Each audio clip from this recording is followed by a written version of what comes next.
Dana is in for Keith. Let's get right to it. A lot to cover here in this week.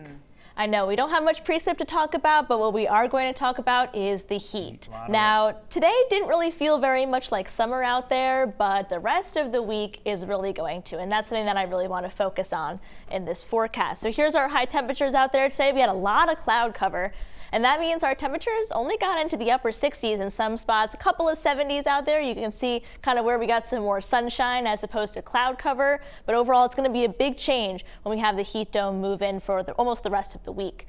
Now here's where we saw that cloud cover today. We had a warm front moving through, but it moved through pretty slowly. So we saw a lot of cloud cover throughout the day today, but it has started to decrease from west to east, which will continue overnight tonight.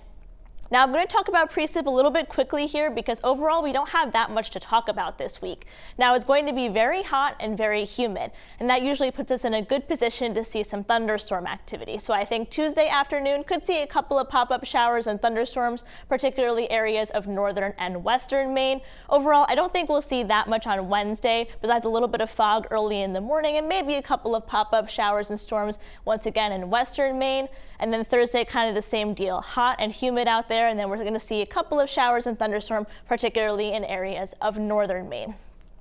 Now this week we're going to have a heat dome move in, and that means we're going to talk a lot about temperature and heat index. Now heat index kind of takes into account both the regular temperature that's outside and the humidity. So even if Wednesday and Thursday, which are going to be the hottest days of the week, the actual temperature outside will be in the mid-90s. However, because of the high humidity, it will feel like temperatures in over 100 degrees, and that can mean that it gets a little bit dangerous as we get into the afternoon. And because of that, the National Weather Service has issued an excessive heat watch for the areas in the dark red color here of western Maine and back into New Hampshire. And the orange color here is a heat advisory. Now I do want to talk a little bit about heat safety because it's going to be very hot this week, a little bit cooler along the immediate coastline because of a sea breeze. But it's still early in the year. So hydrate, drink plenty of water throughout the afternoon. If you can, limit some outdoor activity between peak heating hours, which is between 11 a.m. and 5 p.m. And always keep watch of children and pets. You never want to leave them behind in a hot car. Now you may want to cool off by going in the water. However, it's still going to be rather cold. So any temperature of the water below 70 degrees is considered dangerous. So Sebago Lake is kind of right on the edge there, but the ocean temperature is only 57 degrees. So be sure to take the proper precautions when going to the beach this week.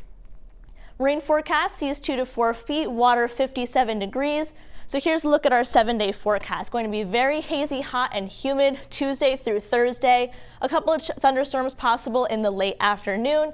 And then a cold front will move through on Friday, which will provide some relief. Brian and Amanda, it's early in the season, and we don't usually see temperatures quite this hot in Maine. The last time was July of 2011. Wow. All right, Dana, thank you.